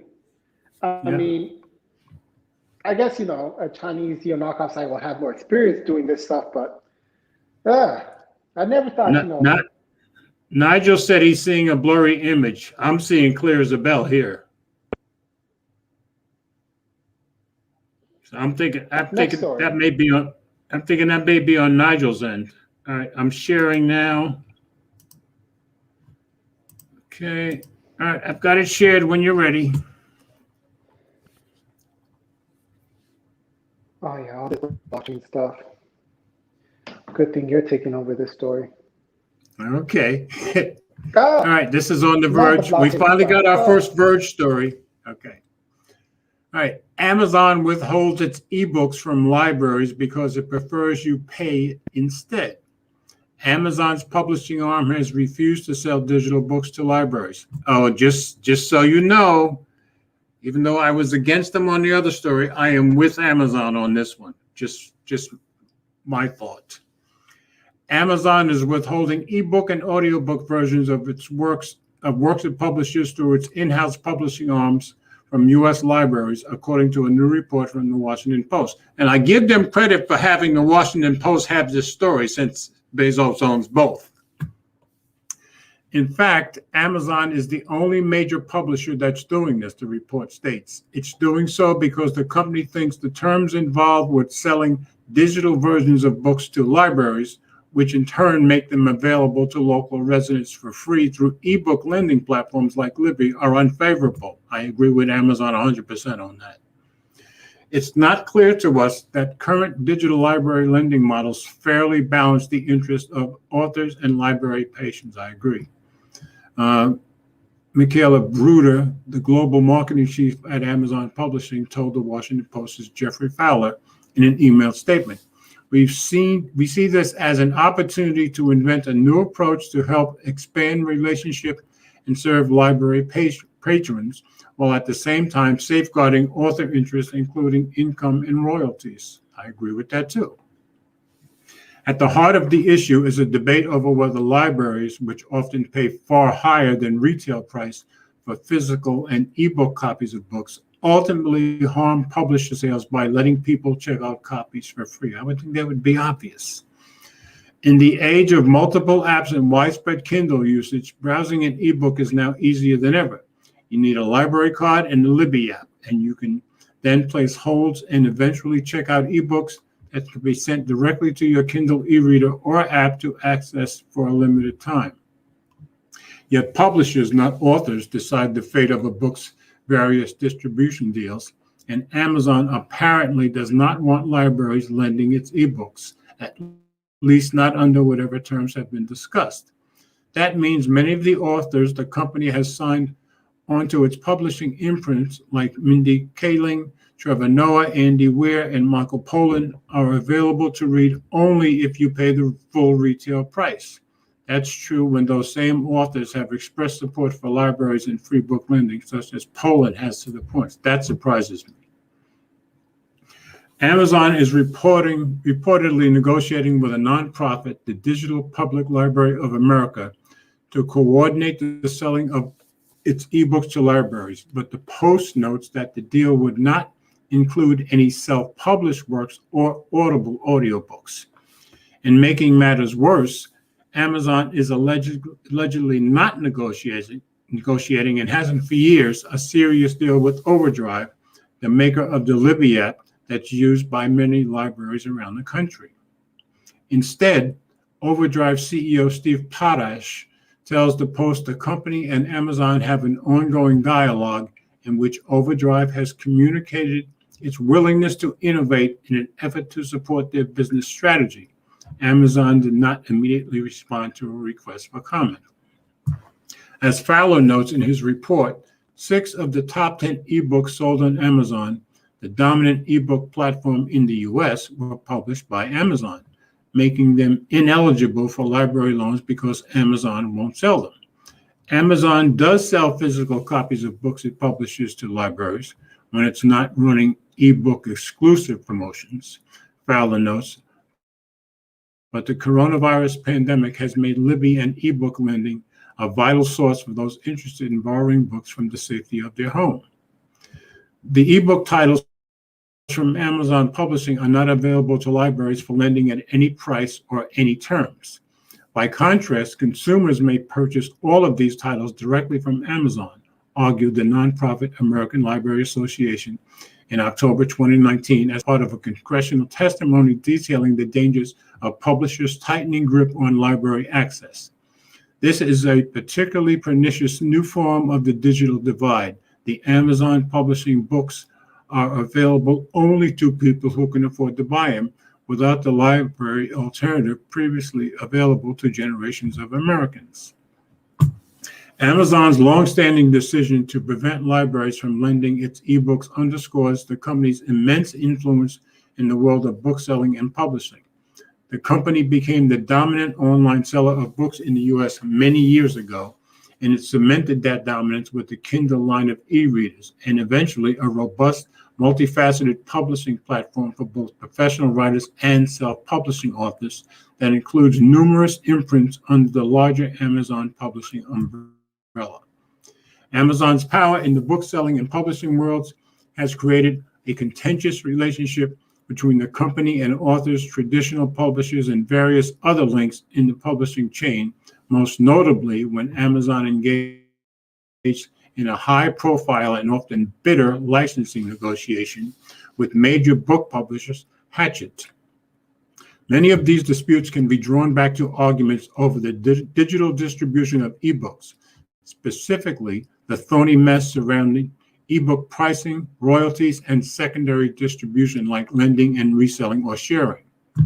Perhaps you remember the landmark 2010 antitrust case against Apple. Yes, I do. And its book publishing partners over price fixing. It led to a stunning victory for Amazon and sanctioned its strategy of pricing books lower than hardcover and paperbacks, against the wishes of the publishers that felt they had no choice but to sell on the dominant US e-commerce platform. Yeah, I've always benefited from the fact that ebooks are always cheaper. In this case, Amazon is again settling its own setting its own terms and conditions, terms and using its dominance as a major U.S. bookseller and publisher to break from industry norms. But instead of lowering prices for customers, which arguably won Amazon public favor in its antitrust fight against Apple and the major book publishers a decade ago, the company is withholding books from libraries. These are often underfunded public institutions geared towards providing access to knowledge and resources to children, the poor, and homeless individuals. But for Amazon, there is apparently a better deal to be had, leaving library users in the lurch. Now, see, that whole last paragraph just skewed the whole story in one direction, which I totally that's not fair reporting, in my opinion. But anyway, I'm on Amazon's side in this one. Not totally fair. I'm the affected user.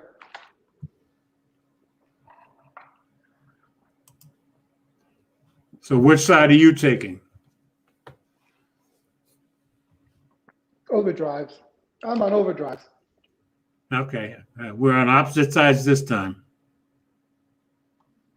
Why are you on Amazon's side?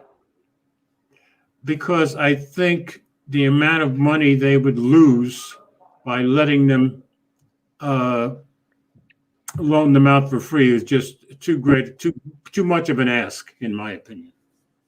You don't ask somebody who's in the business to make profit to give up a ton of money like that. And that's just my opinion. But you know me, I'm always the capitalist. So.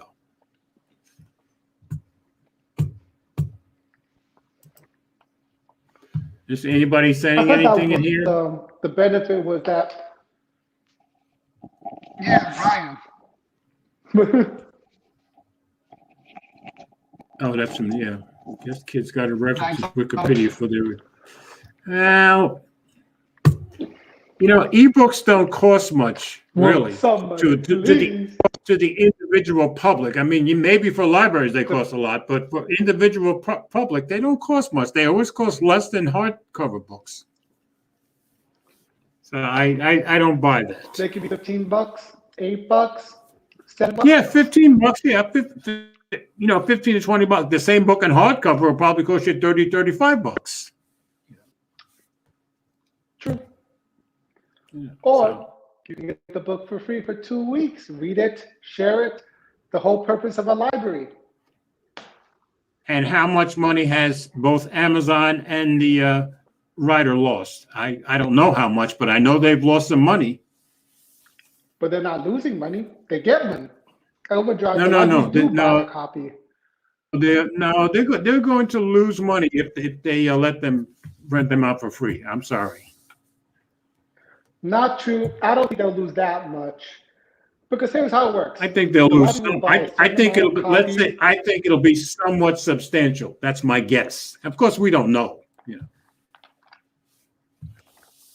Let's say hardcover book $50, ebook $15. Overdrive,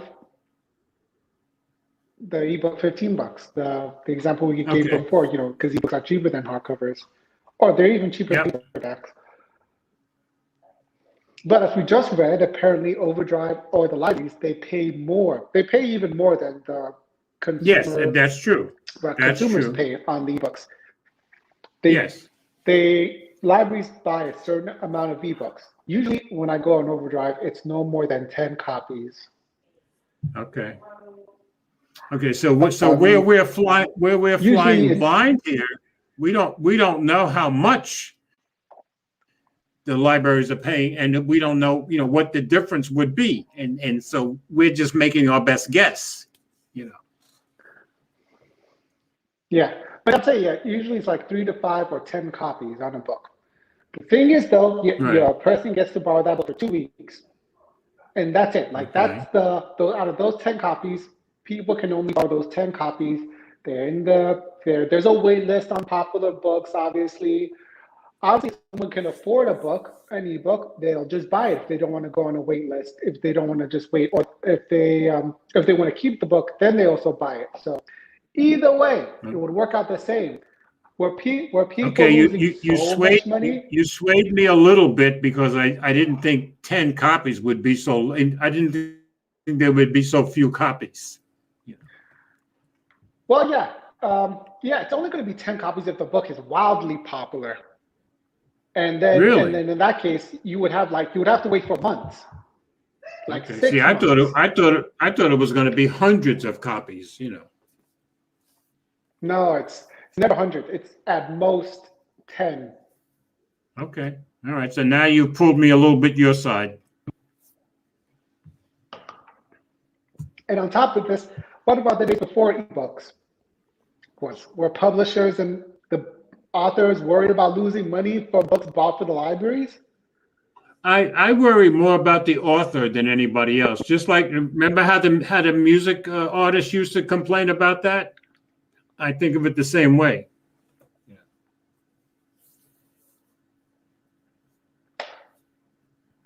But we've had libraries for X amount of years. I've never heard, maybe it's happened, I've never heard authors or publishers complain about, libraries are killing our business.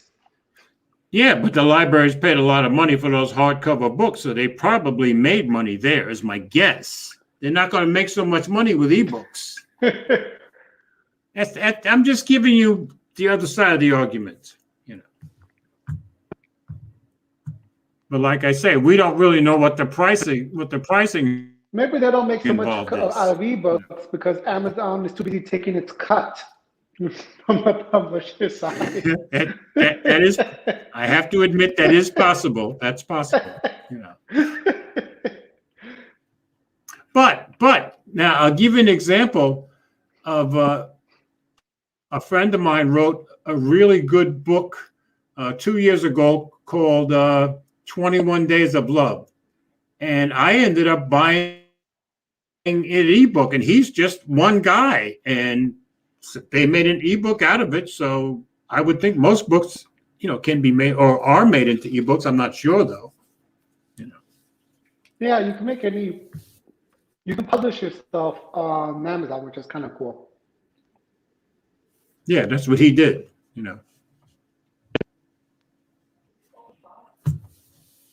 And he's the kind of guy that he believes if you actually taught people to love each other, we'd have a better world pretty fast. And I agree with him.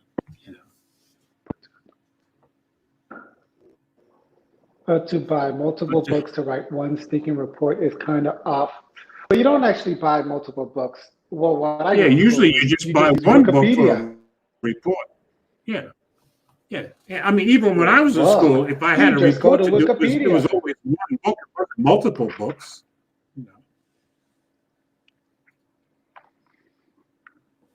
Wikipedia. And then the thing about Wikipedia is they use citations. So you use the citations that Wikipedia uses. Yeah, that makes sense.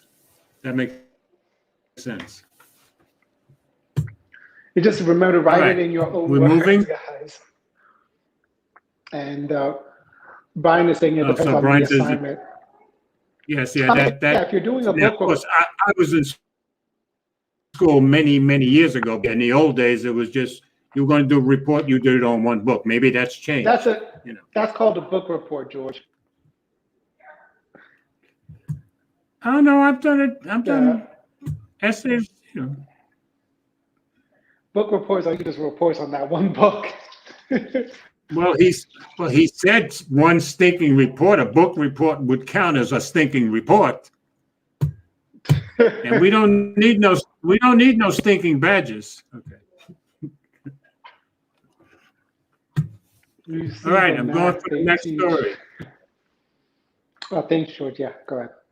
I don't think I want to see the math they teach. You know what I learned at a very young age? By the time I was in 5th grade, I knew how to add, subtract, and multiply. I have found my entire life, if I can do those 3 things, I don't need anything else. I can always figure out the answer. But so of course, geometry. From then on, my weakest subject was always math, because once I figured out I could find out anything with adding, subtraction, and multiplication, I just turned off math entirely in my head. So my strong point is science and history. That was mine. All right, Actually. sharing the screen. It's my turn, right? Oh, what's the next one? Oh, it's my turn. Oh, it's your turn. Okay, good. So, folks, as you know, the internet is going through a crypto hash / block currency phase, blockchain Yeah, phase. this was an The next interesting step story. is non-fungible tokens, more commonly known as NFTs. Why is my just so weird? Why my face is in shadow? Ah, where did I go? You went black. Right on, brother.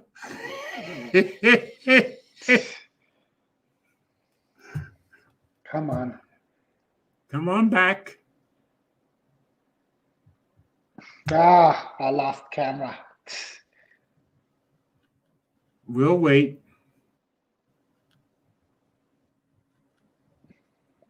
I guess with this screen, I have to say, when the night has come. Okay. And the land is dark. Oh, well. Anyway, non-fungible tokens. You're not back here. Yeah, I don't know about that. He popped out on us, I think. See if he pops back in. Here he comes. Yeah. It's still a black screen, though. Don't know what's this. At least I guess it's your turn. I guess I had my turn with From last week.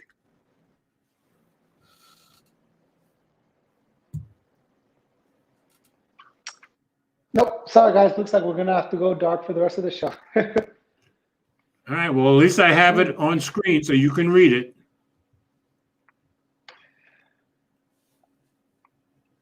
There's a case for All right, more folks. sustainable crypto art, but Okay. Now we know that Ted has gone to the dark side completely.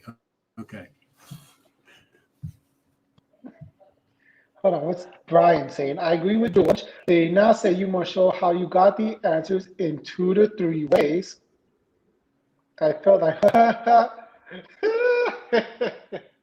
Brian, I know the feeling. Yeah, because I can always come up with the answer. They just didn't like the way I came up with the answer.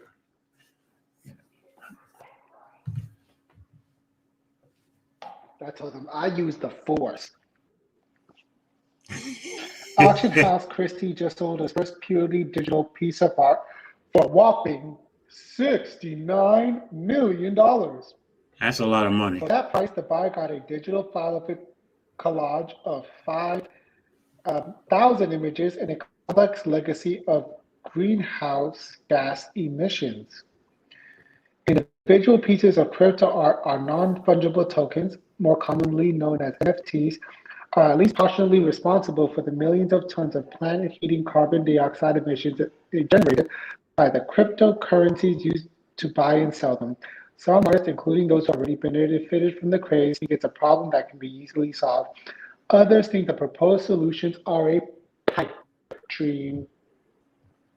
ArtStation, a marketplace for digital artists, canceled its plans to launch a platform for NFTs within hours after getting a ton of backlash from people who think dealing in crypto art is environmentally unethical. Artists called NFTs an ecological nightmare pyramid scheme. And ArtStation's plan to offset emissions scam on Twitter. Digital artist Mike Winkleman, who goes by the name Beeple, is a believer in a more sustainable future for NFTs. His work every days, the first 5,000 days, was the one that got the 9 billion bid at Christie's. Moving forward, he says his art will be carbon neutral or negative, meaning he'll be able to completely offset emissions from his NFTs by investing in renewable energy conservation projects or technology that sucks CO2 out of the atmosphere.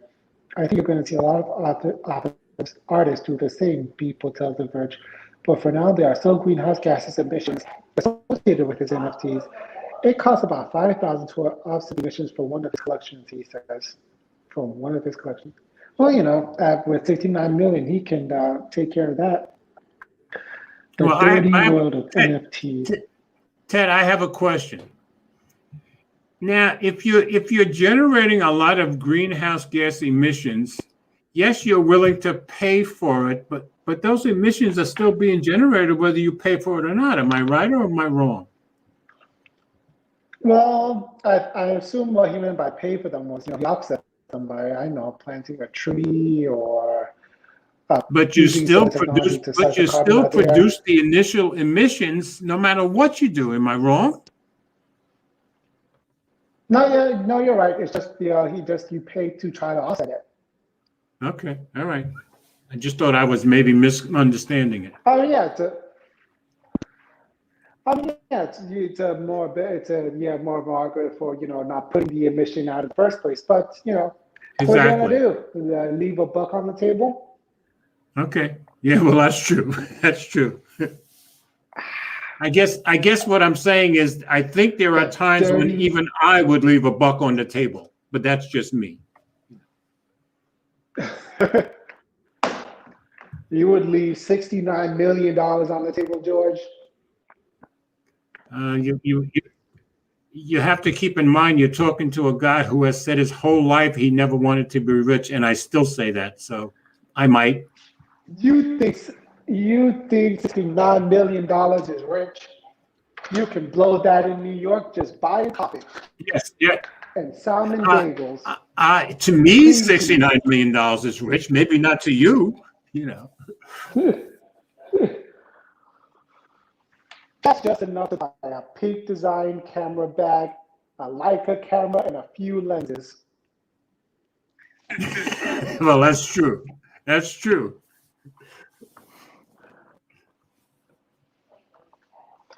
Let's see. An NFT is a unique cryptocurrency token that can take the form of pretty much anything digital: art, GIF, even Twitter, see Jack Dorsey's first tweet. There have been some initial estimates of how much power an NFT uses it up, and consequently how much kind of heat that generates. Take Space Cat, an NFT that's basically a GIF of a cat in a rocket heading to the moon. Space Cat's carbon footprint is equivalent to an EU resident's electricity usage for 2 months, according to the website's Crypto Art WTF. The website used to let people click on the estimated greenhouse gas emissions associated with the individual NFTs until creator Nemo Atkin took it down on March 12th. Atkin and digital artists had analyzed 18,000 NFTs and found that the average NFT has a carbon footprint somewhat lower than the Space Cats, but still equivalent to more than a month's worth of electricity for a person living in the EU. Those numbers were shocking to some people, but then Atkin saw that the website had been used to wrongly attribute an NFT marketplace's emission to a single NFT. He took the site offline after he discovered that it has been used as a tool for abuse and harassment, according to a note posted on the site. So what's an NFT? An NFT allows you to buy, sell, ownership of unique digital items and keep track of who owns them using the blockchain. The blockchain. Whatever happened to that blockchain phone that HTC was making? Oh, yeah. Yeah, I forgot about that. You know, George? No, I have no idea. I forgot all about it.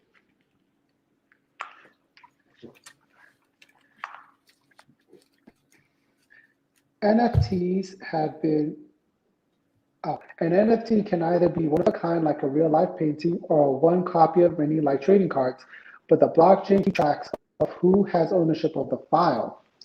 NFTs have been making headlines lately, some selling for millions of dollars with high-profile memes like Nyan Cat, and the deal with it, sunglasses being put up for auction. There's also a lot of discussion about the massive electricity use and the environmental impacts of NFTs. If you understandably still have a lot of questions, you can read through our NFT fact. Cool. Since the crypto art space is pretty new, none of the data that's out there so far has been reviewed by outside experts, and I can miss that in a blog about his methodology, that the analysis was intentionally one-sided. But here's why there's probably a hell of a lot of greenhouse gas emissions tied to NFTs. They're largely bought and sold in marketplaces like Nifty, Createway, and SuperRare that uses cryptocurrency Ethereum. Ethereum, like most major cryptocurrencies, is built on a system called proof of work that's incredibly energy hungry. There's a fee associated with making transaction on Ethereum, and ironically, that fee is called gas. Proof of work acts like a sort of security system for cryptocurrencies like Ethereum and Bitcoin, since there's no third party like a bank that oversees the transaction. To keep financial records secure. The system forces people to solve complex puzzles using energy guzzling machines. Those machines used to be GPUs. God damn it. Solving the puzzles lets users or miners add a new block of verified transactions to a decentralized ledger called the blockchain. The miner then gets new tokens or transaction fees as a reward. The process is incredibly energy inefficient on purpose. The idea is that using up inordinate amounts of electricity and probably paying a lot for it makes it less profitable for someone to mock up the ledger. As a result, Ethereum uses about as much electricity as the entire country of Libya. That's heavy duty. That doesn't look good on Libya. Yeah. No, it doesn't look good on us. Airlines and Ethereum. When someone buys or sells an NFT using Ethereum, they're responsible for some of the emissions generated by those miners. What's still up for debate is whether NFTs are significantly increasing emissions from Ethereum, or if they're just tacking on responsibility for emissions that would have been generated by miners anyway. Without NFTs, miners would still be plugging away at puzzles and polluting, and NFTs are still a relatively small portion of all Ethereum transactions. Figuring out the culpability of NFTs is a little like cultivating your share of emissions from a commercial plane of flight, according to Joseph Powell, founder of the nonprofit Blockchain for Climate Foundation. If you're on the plane, you're obviously responsible for a portion of emissions, but if you haven't bought the ticket, the plane would probably have taken off without the passengers and polluted the same amount anyway. Individual behavior becomes a bigger problem, though, when it drives trends. If enough people decide to start flying who aren't planning to before, an airline might decide to operate more flights, which means more emissions overall. Many NFT transactions send a stronger economic signal to the miners, which may lead to increased emissions. Susan Collar, a PhD fellow who researches sustainable blockchain technologies at Denmark Aalborg University, said in an email, "An NFT significantly push up the value of Ethereum. Miners might try to cash in by upping how many machines they use. More machines generally mean more pollution, and even if new machines are better at solving puzzles, making them more energy efficient, proof of work puzzles are designed to get progressively more difficult. Again, the system was designed to keep things inefficient." Alternative to Ethereum. There are other strategies for keeping a blockchain secure that might not be as hard on the planet. The most popular alternative to proof of work is a system called proof of stake. Oh, stake. I can go from stake. I just had a glass of water. My mouth was watering when I heard stake. NBA's Top Shot, the marketplace where basketball fans can buy NBA highlights as NFTs, operates on Flow blockchain, which is an example of an arguably more centralized blockchain running on a proof of stake model. This system still requires users to have some kind of skin in the game to dissuade bad behavior, but instead of having to pay for huge amounts of electricity to enter the game, they instead have to lock up some of their own cryptocurrency tokens in the network to prove they've got a stake in keeping the ledger accurate. If they can't doing anything fishy, they'll be penalized by losing those tokens. That gets rid of the need for computers to solve complex puzzles, which in turn gets rid of emissions. Ethereum has said for years that it will eventually switch to proof of stake. That's what crypto art optimists are hoping for.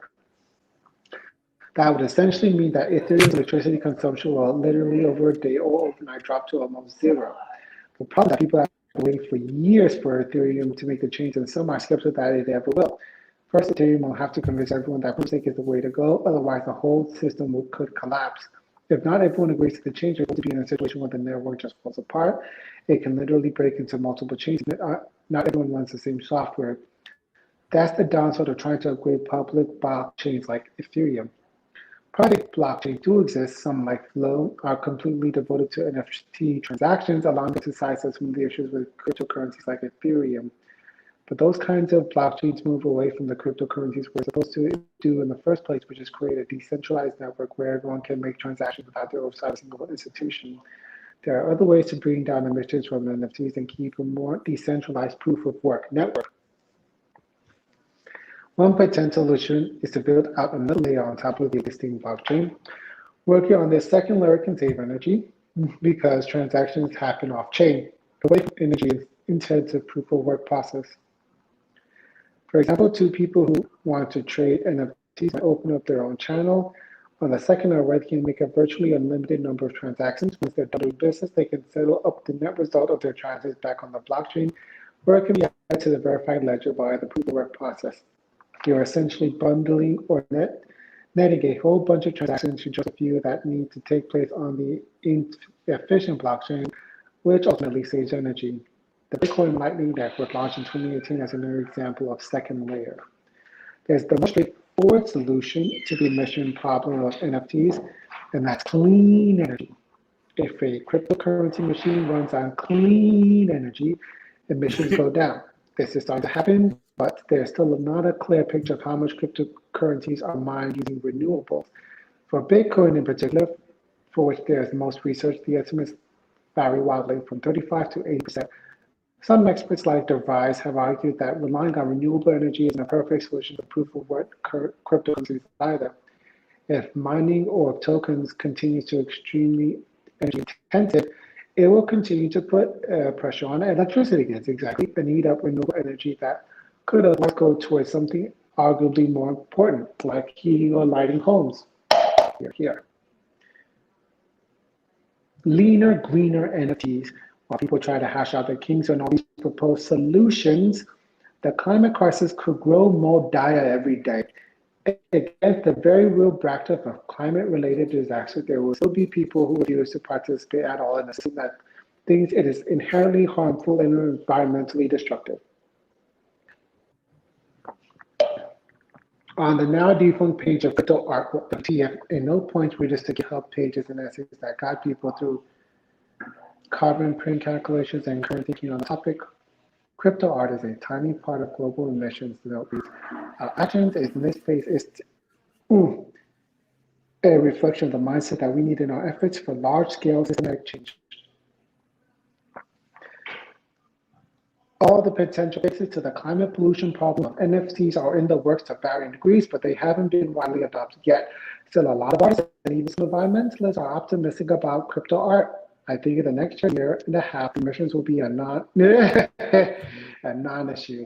My buddy, it'll be a non-issue. Ultimately, artists are the ones pushing the most for change.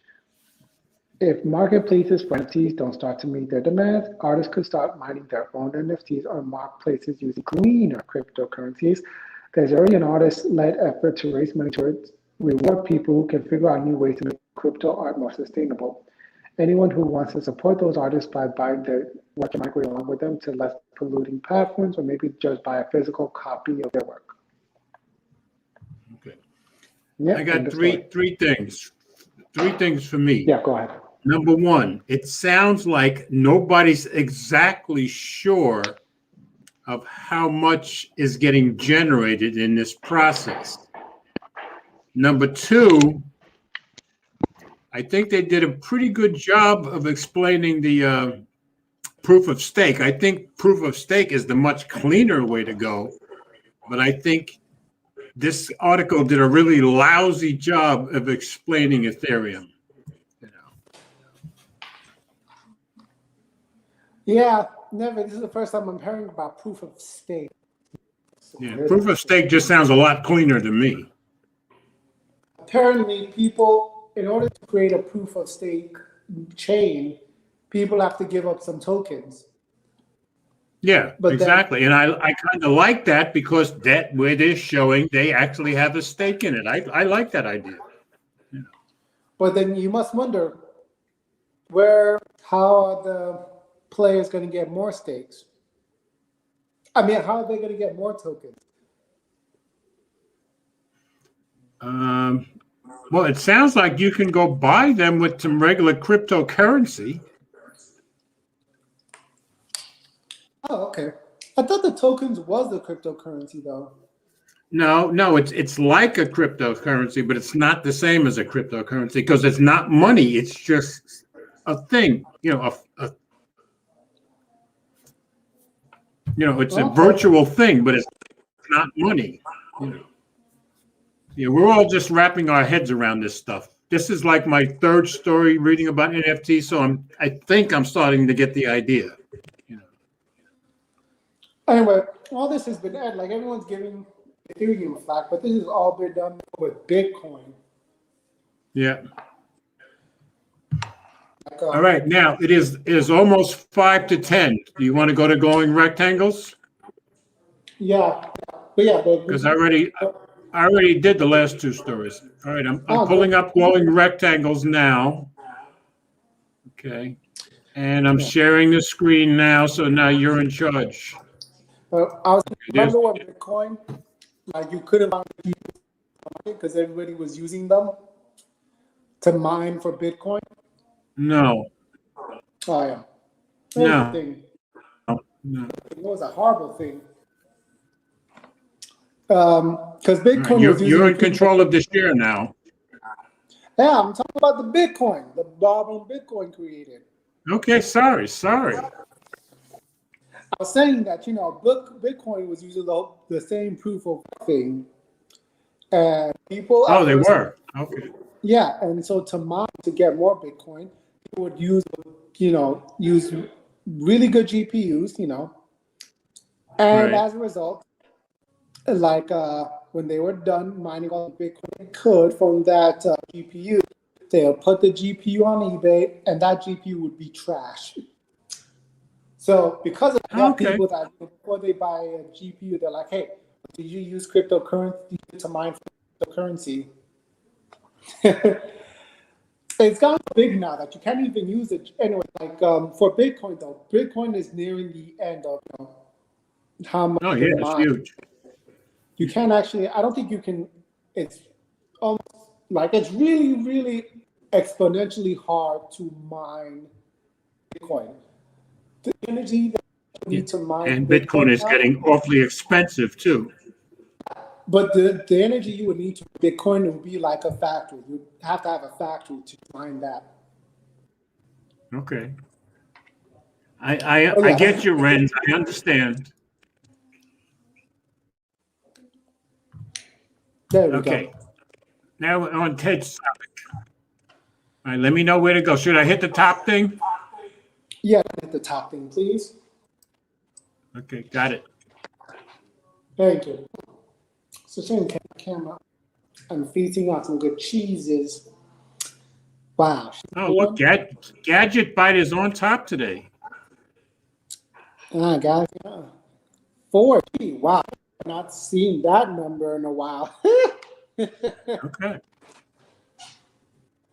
You know, I had her video set aside and I didn't get to watch it yet. Let's see. Oh, you did the scooter story? Did you do the scooter story, George? Yeah. Which one? The scooter story on the No, that's the one I skipped. yeah, screw that Did story. the, All right, ladies and gentlemen, mission ZTE phones. Now I'm ZTE phones too. we all miss CTE phones. Can you imagine if they never sold to they never sold to North Korea? None of this would be.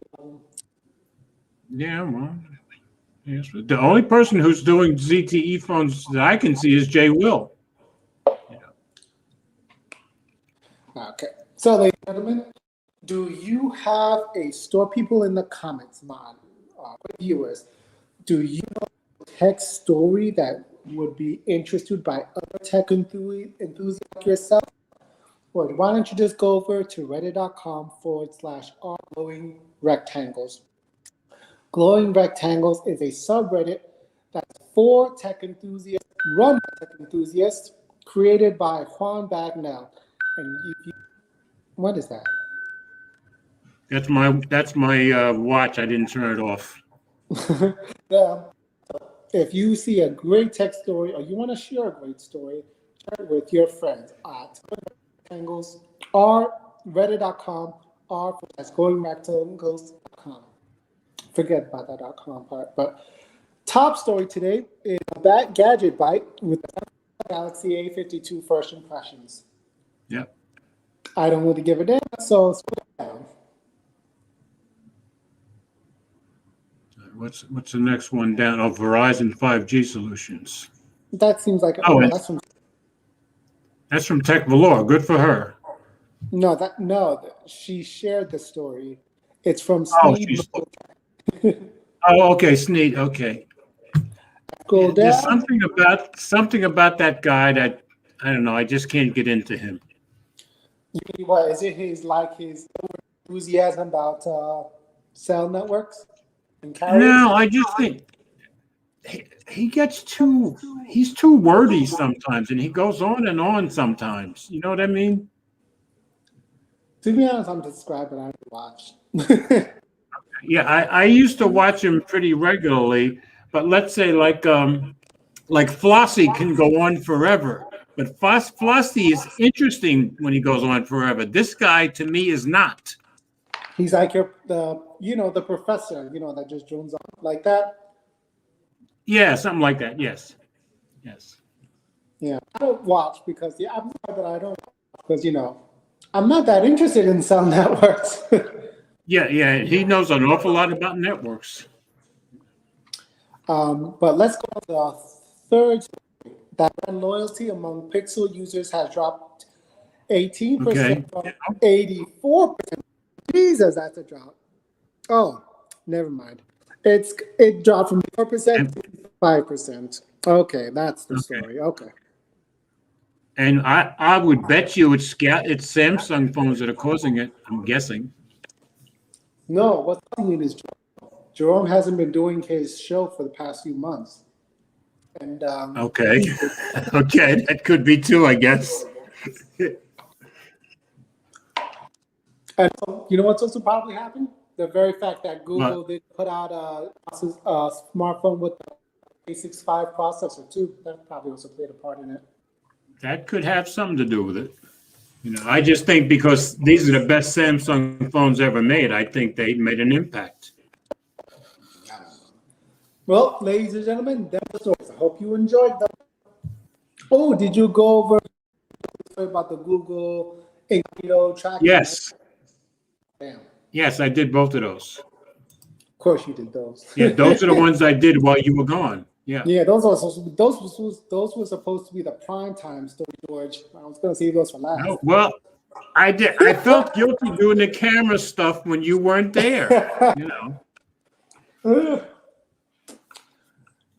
You think? And I went for those two because I figured at least they'd be two that would interest everybody.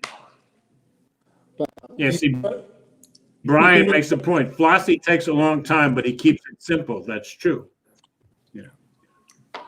I was thinking, you think you're gonna get 5,000? We're gonna get 5,000 from this lawsuit, George, if it settles. For what? You think we're gonna be able to get 5,000 from this lawsuit? You mean the 5 billion? Yes. If it goes to trial. I don't see how Google. I don't see how. Well, yeah, I mean Google could settle it, but I don't see how Google could win this one. I think it's an automatic loser for Google. I need to see these class action lawsuits go to trial for once, man. Well, I mean, Google's obviously doing stuff they had no business doing. Nah, Google gonna pay. Duran's like, nah, Google can't let this go to trial.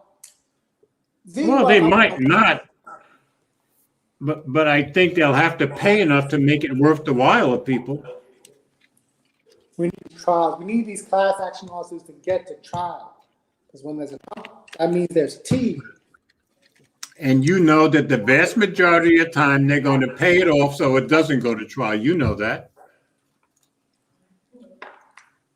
Ladies and gentlemen, thank you for tuning in tonight for our stories, folks. We do appreciate it. And thank you again, George, for having this the first half of the stream while I had to race to get home. Even though he threw me to the wolves, I did my best. Wolves. Anyway, next week it'll be back on the Mobile Geezer channel. And since we did see a hint of Will this week, I'm going to see if I can beg him to come on next week. Thanks, Renz. Thanks, all you guys. Thanks, Steve. Thanks, Brian. Thank you, Nigel, guys. Eleanor, Gary. Who am I missing? think I got everybody, didn't I? Mike's not here, but yeah. And Mike, yeah, Mike's asleep by now. What time is it? It's after 2:00 over there. And they haven't changed their time yet. So in another 2 weeks, they'll be 5 hours behind us again. All right, folks. Peace out. Have a good And weekend. everybody have a very blessed weekend.